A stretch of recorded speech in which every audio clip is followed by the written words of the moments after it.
What are the odds? How can you increase participation in a game of chance like Powerball?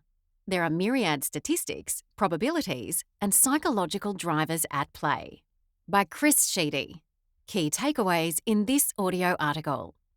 The format of Tabcorp's Powerball lottery was recently changed to increase its ticket sales. The changes were based on consumer research and were fine-tuned around factors such as number matrices, various prize divisions, and lowest payout levels. The changes were assessed to ensure they were consistent with the expectations of regulators, governments, and the community. Behind various lotteries in Australia, scratch and win instant types, smaller outcome social games such as Keno, and mega jackpots like Powerball, there is a fascinating level of psychology. The amount of time between the moment a participant buys a ticket and when the draw takes place, or when the result is known, tends to determine that player's reason for playing. For instance, a scratch and win product has a very short time period between purchase and outcome, sometimes less than 60 seconds. Keno typically takes a few minutes, and Powerball could be up to a week.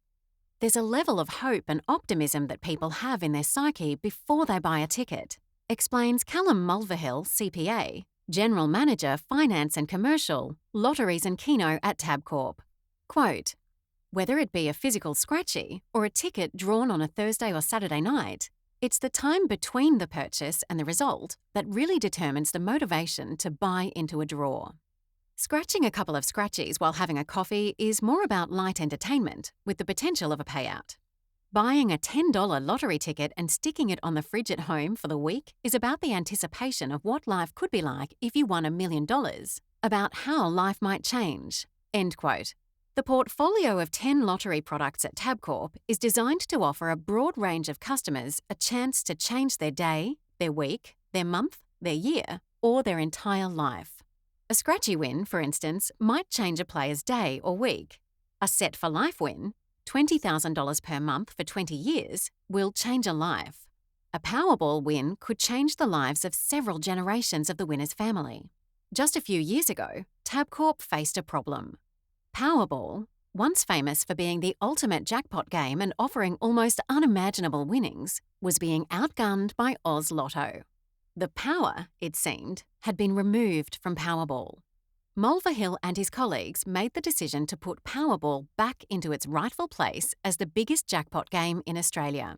How can a game of chance that relies on the right numbers being drawn each week, as well as unique psychological purchase drivers, be planned and grown? How can a strategy be built for an unknown weekly outcome? How could it be done without cannibalizing other important brands in the Tabcorp stable? "It began with my game management team," says Mulvihill, who spent several years in general and institutional banking and automotive before moving into lotteries. Quote, "We came up with some models to figure out what this game could look like. If we wanted to take it to another level of sales, what would it need to do? What price would need to be set? What game structure would it require? And what about the winnings? How many prize levels might exist? We came up with some theoretical models to figure out what hangs together and works." End quote. On his team are 5 accountants, as well as business development professionals, product managers, marketers, commercial analysts, strategists, and project delivery specialists. Quote, "If we changed the game to this degree," we asked, "would they like it? How much would they play it? Would they play more or less than they do currently? Would they like to see $100 million draws once or twice a year?" We asked these questions in a rigorous, qualitative market research process and then moved into the quantitative side with a greater number of customers. End quote. The process revealed a preferred option, which then went back into a workshopping phase for fine-tuning around number matrices, types and levels of prize divisions, lowest payout levels, and more. The preferred option was then assessed against Tabcorp's responsible play frameworks to ensure the changes were consistent with its principles and the expectations of regulators, governments, and the community. The resulting game then began its internal and external sign-off process, including having to be rubber-stamped by 8 different state and territory lotteries regulators. Once everybody in that cycle is satisfied that this game and these changes are good for the customers and good for all of the other stakeholder groups, we then take it to market, Mulvihill says.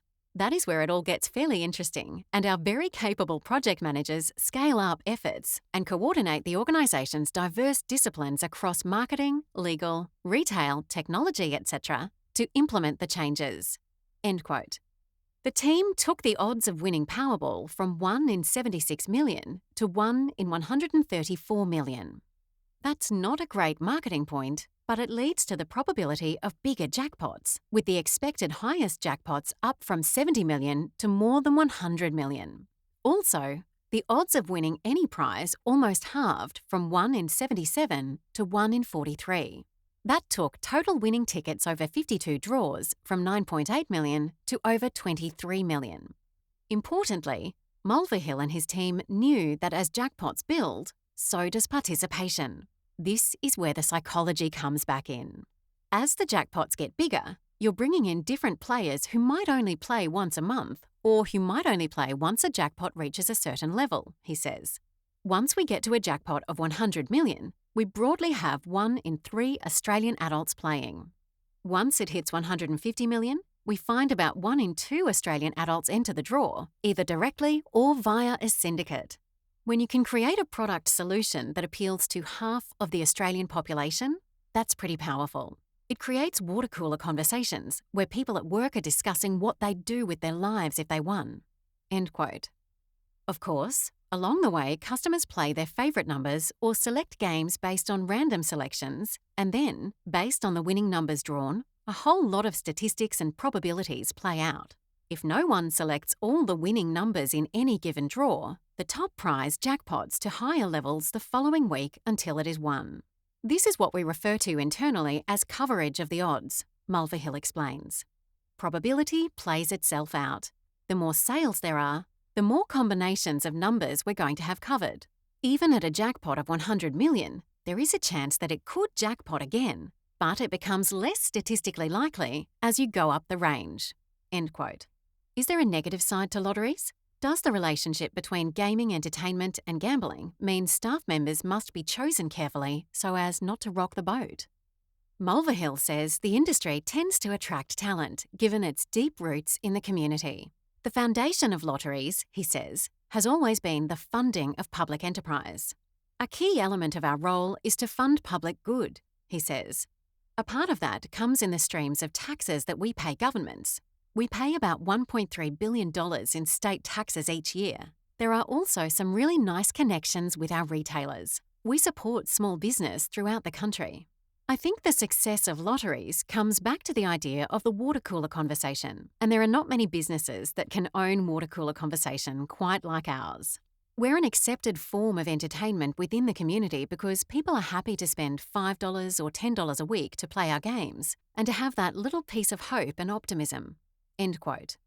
5 essential skills.